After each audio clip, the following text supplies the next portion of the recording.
Public section में स्वागत है आपका। चलिए, वो आपके माध्यम से हम औरंगाबाद संसदीय क्षेत्र के सभी महान मतदाता बंधु को मैं नमस्कार करता हूं, प्रणाम करता हूं। सर, अब जब लोगों के बीच में जा रहे हैं तो क्या सबसे ज्यादा परेशानी देखने को मिल रहा है? देखिए, औरंगाबाद संसदीय क्षेत्र में तकरीबन मैं 6 विधानसभा में घूम चुका, सभी प्रखंडों में घूम गया। तो हमें सबसे ज्यादा जो चीज नजर आई वो आम मतदाता 18 वर्षों से जिनका साथ दे रहे थे, जिनके साथ थे, जो जनप्रतिनिधित्व कर रहे थे। मतलब सबसे बड़ा चीज ये मुद्दा उभर करके आई कि जनप्रतिनिधि जो जीत के जाते हैं तो 18 वर्षों में कोई 18 सेकंड भी दर्शन देने के लिए नहीं आए हैं। तो हमने यही कहा कि जो 18 सेकंड भी दर्शन नहीं दिए तो हम ये सबसे पहले जरूर करेंगे कि ये जो शिकायतें हैं कि जो जाते हैं जनप्रतिनिधि जीत करके वो लोगों से दूर हो जाते हैं। हमारा प्रयास रहेगा कि हम जीत करके भी जैसे आज सभी लोगों के बीच हैं, हम जाएं भी तो फिर उन्हीं के बीच रहें। लेकिन सर, कहा गया था, मोदी जी ने कहा था कि 100 स्मार्ट सिटी बनेगा, जो एक सांसद जो है एक गांव को गोद लेगा। लिया गया है कि नहीं औरंगाबाद में? अब देखिए, उनका गोद लिया गया गांव है और वो गांव भी गोद लिया गया। हमारे ही विधानसभा में उस समय हम एमएलए थे वहां से, और टिकारी में लिया गया था। ठीक है ना, बहुत प्रसिद्ध गांव है वो किस्पा। तो हम तो कहेंगे कि आपकी टीम एक ठो वहां जानी चाहिए और देखनी चाहिए कि एक गांव जो सांसद ने गोद लिया था उसकी क्या दशा है और किस रूप में वो विकसित हुआ है कि नहीं हुआ है, ये चीज देखने की बात है। जी सर। जब एक गांव जो हर एक सांसद को, प्रधानमंत्री जी ने कहा कि हर एक सांसद एक गोद लेंगे गांव को, जब एक सांसद गोद लिए हुए गांव को वो सुसज्जित नहीं कर सकते हैं, विकसित नहीं कर सकते हैं, तो आप समझ जाइए कि ये 6 विधानसभा के 2100 गांव है ना, उसका क्या हाल होगा। सर, ये बताइए, युवाओं को क्या ग्राफ है युवाओं को लेकर आपका? सर देखिए, निश्चित तौर पर आप जान लीजिए, आदरणीय तेजस्वी प्रसाद यादव जी युवा तुर्क नेतृत्व में, आपने अभी देखा होगा आप कि उन्होंने जो घोषणाएं की थी चुनाव के टाइम में, जब वो विधानसभा का चुनाव वो लड़ रहे थे, तो उन्होंने कहा था कि हम पहला दस्तखत से 10 लाख की नौकरी देंगे। खैर, सत्ता में उस समय वो नहीं आए, लेकिन पुनः जब गठबंधन की सत्ता में आए तो उस वादे को वो भूले नहीं, और उस गठबंधन की सरकार में सबसे पहला काम उन्होंने किया कि 17 महीनों में तकरीबन 5.5 से 6 लाख नौकरियां दी। और यही नहीं,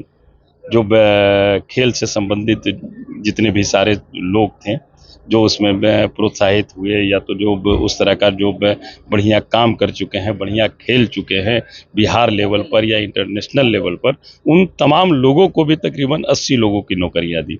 तो ये तो मस्ट है कि युवाओं के प्रति आदरणीय तेजस्वी जी का और इंडी गठबंधन का पूरा ध्यान है। हमारे युवा कैसे विकसित होंगे, कैसे उनको हम रोजगार से सृजित करेंगे, कैसे हमारे बिहार से पलायन रुके और बिहार में लोग दूसरे जगह से आ करके यहाँ पर अपना रोजगार करें, अपना व्यवसाय ढूंढें, इस तरह का व्यवस्था। सर, कहा जा रहा है बीजेपी की तरफ से 400 पार और जो संविधान में कुछ संशोधन किया जाएगा, संविधान बदल दिया जाएगा, तो ये इस चीजों को किस नजरिए से देखते हैं? नजरिया नहीं, ये तो साफ, अब हम इस पर क्या कहें, हम पहले से हम लोग कहते आ रहे हैं कि ये 400 पार किस लिए भाई? 400 पार भाई 273 में बहुमत हो जाती है। अब 400 पार ये कर करके का 3-4 देश के प्रधानमंत्री हो जाएंगे? नहीं ना होंगे। 400 पार अगर 500 पार भी हो जाएगा तो इसी देश के प्रधानमंत्री बनना है। लेकिन ये 400 पार करने का उनका जो लक्ष्य है, उनका लक्ष्य है कि 400 पार अगर हम करेंगे तो हमें संसद में, हमें राज्यसभा में कोई रोकने टोकने वाला नहीं होगा, और बाबा साहेब भीमराव अंबेडकर की जो विचारधारा है, जो संविधान है, उसको तार तार करने का काम करेंगे, आरक्षण वगैरह जितना है सब समाप्त करने का काम करेंगे, कोई रोकने वाला नहीं मिलेगा। और ये एसी एसटी को लेकर क्या कहना चाहते हैं? देखिए, हम ये एक चीज जरूर कहेंगे कि जो उनकी मंशा थी, भारतीय जनता पार्टी की जो मंशा है, वो तो आज उजागर भी हो गई। हम भी वीडियो देख रहे थे, गया का ही वीडियो है। वरिष्ठ नेता भारतीय जनता पार्टी के बगल में बैठे हैं, अभी बिहार सरकार में मंत्री भी हैं, हम नाम नहीं लेना चाहेंगे। बहुत सारे लोग वहां पर बैठे हुए हैं, और वहां पर भी एक कदावर नेता जो वहां का वार्ड पार्षद रहा हो, वो बोल रहा है कि आखिर 400 पार मिशन हम लोगों का क्या है। तो इससे हम यही कहेंगे, पिछड़ा, दलित, महादलित, अल्पसंख्यक भाई, हम लोग एकत्रित होकर के जागने की जरूरत है और जाग करके मुंह तोड़ जवाब देने की जरूरत है कि 4 जून को पता चले। जो आप कह रहे हैं 400 पार, कितना पार करेंगे जो 4 जून को पता सर चले। लास्ट सवाल है, लालू सुप्रीमो जी को जो है अरेस्ट वारंट निकल गया, इस पे क्या कहना चाहेंगे सर आप? देखिए, लालू जी जैसे करेजगर, ठीक है ना, मैं नहीं समझता हूं कि इस हिंदुस्तान छोड़ दीजिए। मैं समझता हूं कि दुनिया में वैसा व्यक्तित्व नहीं मिलेगा।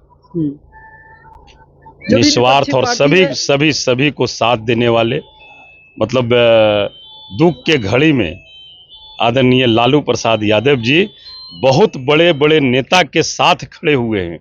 ये मेरा भी देखा हुआ है। जी आज आज आज बहुत बड़े, जब लालू प्रसाद यादव जी के जो कभी मित्र हुआ करते थे, आज इस धरती पे नहीं है।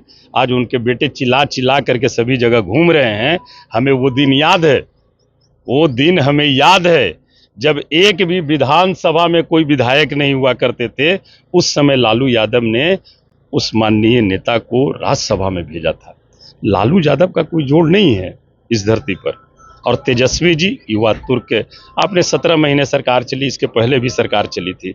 आप देख रहे हैं कि किस सभ्य तरीके से उनका व्यवहार आदरणीय नीतीश कुमार जी के नेतृत्व में सरकार चल रही थी।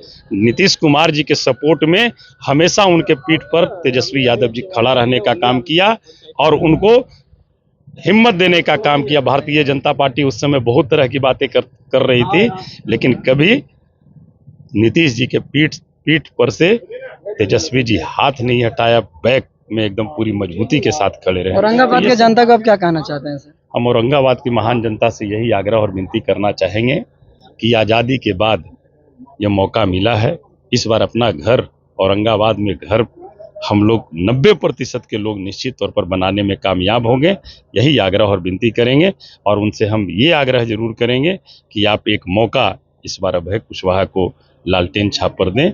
हम विश्वास दिलाते हैं कि हम आपके बीच कदम से कदम मिलाकर आपके हर एक सुख दुख में हम साथ देने का काम बहुत बहुत धन्यवाद। बहुत बहुत अभी आप देख रहे थे अभय कुशवाहा जी थे, साफ तौर पे कहा इन्होंने कि जिस तरह से जो है आप देख रहे हैं लोगों को डराने का काम कर रहा है, जो भी विपक्षी पार्टियां उनको जो डराने का काम कर रहा है। बहरहाल औरंगाबाद के जनता से गुहार लगा रहे हैं कि एक बार अपने बेटा को जो है बहुमत देख के जो है संसद में भेजने का काम करें। बहरहाल आपकी क्या राय है, कमेंट बॉक्स में जाके जरूर दीजिए। आप देख रहे हैं कुमार गौतम के साथ में पब्लिक जंक्शन। बहुत बहुत धन्यवाद आप।